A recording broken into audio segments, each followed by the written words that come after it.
Hometown Yeti dealer. Plus, they carry Coastal Damar and Calcutta sunglasses. And check with Harris Ace for all your painting needs. Harris Ace will not be beat on price and will match any competitor's price. The helpful place, Harris Ace Hardware in Jesup, Eulonia, and Hinesville. Time now for latest in local sports. In sports, once again, due to the bad weather in the area, several high school games will be played on Thursday, but Wayne County's game still has not been changed. Still set for a Friday night kickoff against the Brunswick Pirates. Some of the games moved today. Glen Academy taking on Camden tonight. Windsor Forest against Long County. Set for the seeding. Richmond Hill against Pierce County today as well. Again, Friday night football here in Jesup. Wayne County hosting the Brunswick Pirates. Pirates come in at 1-1. Jackets are 2-0, ranked in the top 10 in 5A football at number 10 after knocking off the defending 6A state champion Valdosta Wildcats last Thursday, 23-13.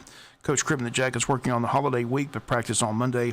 Coach Cribb says the key was to put the big win in the rearview mirror and concentrate on the Brunswick Pirates. Well, the kids, every year when you don't have school and you try to practice it, there seems to be so many distractions. It gets kids out of their routine, and that's the toughest task.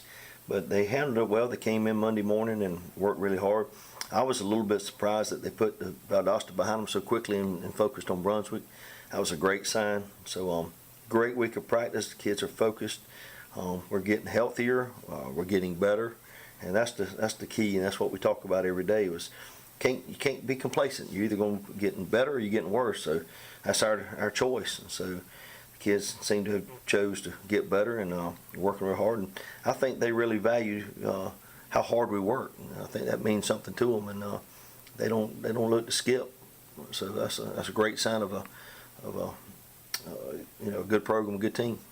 And once again, you can hear all coaches' comments on the Wayne County Coaches Show tomorrow night at 6 o'clock. Our pregame show begins at 6:45 from the stadium. Once again, it's set for tomorrow night, Wayne County against the Brunswick Pirates, 7:30 at JC Stadium. The JV game today with Richmond Hill has been canceled due to Richmond Hill moving their varsity game up to today.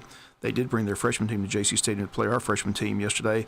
Wayne County led for most of the game 7-2, but a mishandled punt and a Richmond Hill recovery and then an unsportsmanlike conduct penalty against Wayne County put the Wildcats deep inside Wayne County's territory. They take it in for the touchdown and the lead. Jackets had a chance to get the ball back late in the game, but on 4th and 10, Jackets jump off sides, make it 4th and 5, and they jump off sides a second time to give the Wildcats a first down, and they were able to run out the clock and win the game. Both middle schools in action yesterday, but didn't get any reports on those games. Hopefully have those for you on Friday's Sportscast. Varsity girls softball team defeated Ware County on Wednesday at home by a score of 5-2 on a walk-off home run in the bottom of the 7th by Logan Eccles. Her third home run of the season comes with 2 outs in the bottom of the 7th with the game tied 2-2. Here was the walk-off home run.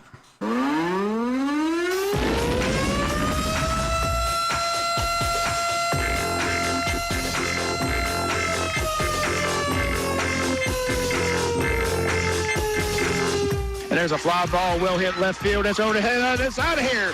Kiss it goodbye. It's a walk-off home run for Logan Eccles. Oh, how sweet it is. 5-2, your final. And the Jackets took a 1-0 lead in the top of the 7th when Ware County's catcher Lawrence Small would hit a leadoff home run to tie the game 1-1. Gators pushed across the second run of the inning to take a 2-1 lead in the bottom of the 7th. Mary Grace Manning led off the inning with a base hit, went to second on an infield bunt by Chloe Lyons. After 2 outs, Macy Palmer drives in the tying run to make it 2-2. Then the walk-off home run by Logan Eccles for the 5-2 win. After the game, we talked with head coach Dave Madry. Absolutely, a big inning. Those were good hits by Manning and Palmer and some good bunts mixed in to put some team action together to give Eccles a chance to come up there and drive that ball deep and win this game for us in the bottom of the 7th. But the play in question, Bob, there's so much bunting involved in softball. So this is a softball rule, and it's going to sound like a play on words.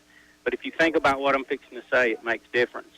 If the ball is bunted and the bat hits the ball, The bat hits the ball. They the call batter's it out. Okay. But now if the ball hits the bat, it's just a live ball and you keep playing.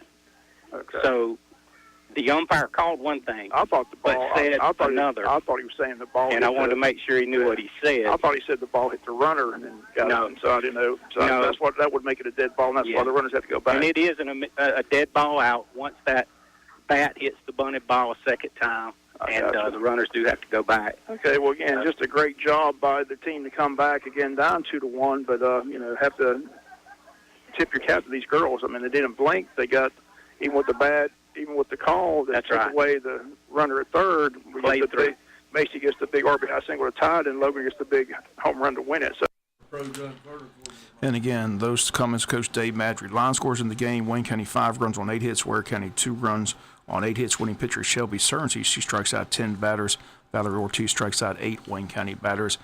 Again, the Jackets in action today at South Effingham. Game time 6 p.m. Saturday at home for a doubleheader at 11-3 against Junior Grove and Worth County. If anything changes as far as the scheduling, we'll pass that information along. Also today, the first cross-country meet at home.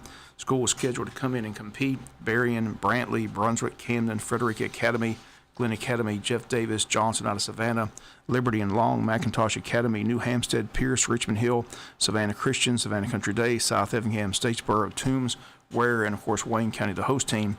And that race is set for today at 4:30 at the high school cross-country course directly across the street from the high school. Lake State Arthur Williams defeated Pierce County yesterday 14-8 in middle school football. Braves home tonight to play Miami. Braves split Wednesday doubleheader with the Rangers, win the day game 12-8, lose the nightcap 5-4, smallest crowd ever in Braves history in the day game. They sold 19,000 tickets, less than 1,000 people in the stadium. Both the Jaguars and Falcons open up on the road Sunday. Both 1 p.m. kickoffs, Falcons at Chicago, Jaguars at Texans. Georgia Southern's game with New Hampshire moved to the state of Alabama, so Eagle fans take note. No game in Statesboro Saturday evening. The game's been moved out of the state and into Alabama on Saturday against New Hampshire. Georgia headed to South Bend, Indiana. Pierce County Step Bennett now up to number 3 on the depth chart behind Jake Fromm and Bryce Ramsey. He's been running the Notre Dame offense in practice this week, and Kirby Smart had nothing but praise for his ability, saying he's given our defense fits when he's under center. Bennett turned down several full scholarships to play quarterback at several colleges, instead opting to be a preferred walk-on at the University of Georgia, now number 3 on the depth chart. Georgia Tech hosting Jacksonville State. Gamecocks on Saturday in Atlanta. Wayne County's Kendrick Sanders on that Jacksonville State team as a wide receiver. T.Y. McGill in the news for the wrong reasons. A defensive tackle with the Cleveland Browns after being cut by the Colts. Former NC State standout, former Wayne County Yellow Jacket charged with drug possession over the weekend in Charlotte, North Carolina. The Mecklenburg County District Attorney's Office confirmed Tuesday that McGill was charged with misdemeanor possession of marijuana. His court date scheduled for October 24th. Report states that officers were conducting surveillance at the Westin Hotel's valet area, spotted McGill with a small amount of marijuana at the time, 12:15 in the morning. Report says McGill initially denied having the marijuana, but soon was cooperative with police. No arrest was made. No one else was charged. McGill was in Charlotte for the college kickoff at Bank of America game between NC State and South Carolina. McGill had just been claimed off waivers by the Browns after being released by the Colts, where he spent his first 2 seasons in the NFL. Browns released a statement saying they're aware of the arrest and have spoken with T.Y. directly. The Browns play the Steelers on Sunday. T.Y. currently still a member of the Cleveland Browns. That's going to do it for latest in local sports. Sports